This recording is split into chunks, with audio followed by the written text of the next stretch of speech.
একটি আমল আছে যে আমলের বিনিময়ে আল্লাহ তাআলা ব্ল্যাঙ্ক চেক দিবেন। ব্ল্যাঙ্ক চেক তো বুঝি আমরা, ফিগার আপনি বসায় নিবেন, স্বাক্ষর উনি করে দিয়েছেন, অ্যাকাউন্টে টাকার অভাব নাই, তুমি ফিগার বসায় নাও। একটা আমলের বিনিময়ে শুধু কোরআনে আল্লাহ তাআলা বলেছেন আখিরাতে বান্দাকে আল্লাহ ব্ল্যাঙ্ক চেক দিবেন। একটি আমল, অনলি একটি আমল। বলবো সেটা?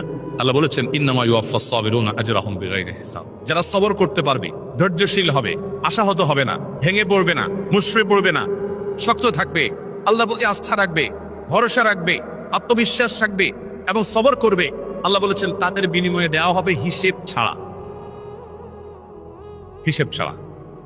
এই জন্য ভাই, আপনি যদি ইসলামে আসেন, আপনি যদি ইসলামটাকে বোঝার চেষ্টা করেন, আপনি যদি ইসলামটাকে মানার চেষ্টা করেন, তখন আপনার ক্যারিয়ারটাকে আপনি দারুণভাবে এনজয় করবেন। আপনার প্রমোশন হলো না, ক্যারিয়ারে আপনার প্রমোশন হলো না, আপনি খুব সৎ অফিসার কিন্তু প্রমোশন হলো না। বেঈমানের কাছে কোনো সান্ত্বনা আছে? যার আখিরাতের প্রতি বিশ্বাস নেই তার কাছে কোনো সান্ত্বনা আছে? আমি একজন সৎ মানুষ, বাট প্রমোশন হয় নাই, মানে ইচ্ছে বড় ট্রাজেডি আর কি হতে পারে? আপনার কাছে দিচ্ছি কষ্টে কিছু, আপনি শেষ হয়ে যাবেন ভিতরে ভিতরে পুরে করে। তার কোনো সান্ত্বনা আছে? ইমানদারের সান্ত্বনা আছে না নাই? আছে না নাই?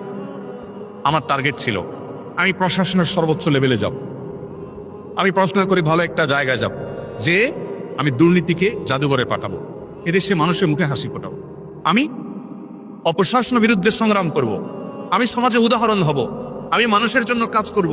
এটা জীবনের সার্থকতা। ভোগবাদ এটা জীবনের সার্থকতা না? ভোগ করে সুখে থাকা এটা তো গরু ছাগলও পারে, পশু পাখিও পারে।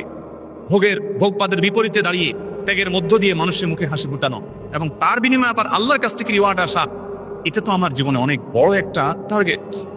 এই টার্গেট যদি আমি ফুলফিল নাও করতে পারি, আমার প্রমোশনই হলো না, চাকরিটাই হলো না, জায়গা মধ্যে যেতেই পারলাম না, ইমানদারের সান্ত্বনার জায়গা হলো নবীজি বলেছেন মান হাম্মা বিহাসানাতিন ফালাম ইয়ামালহা।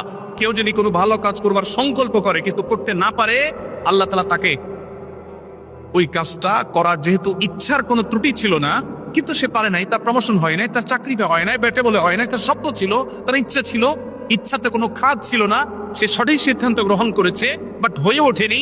নবীজি বলেছেন কুতিবাত লাহু হাসানা। সে যা নিয়ত করেছে ওটা নিয়ত করে করলে যা সওয়াব পেত, নিয়ত করে সেটা করতে না পারলেও আল্লাহর কাছে সমপরিমাণ সওয়াব লাভ করবে।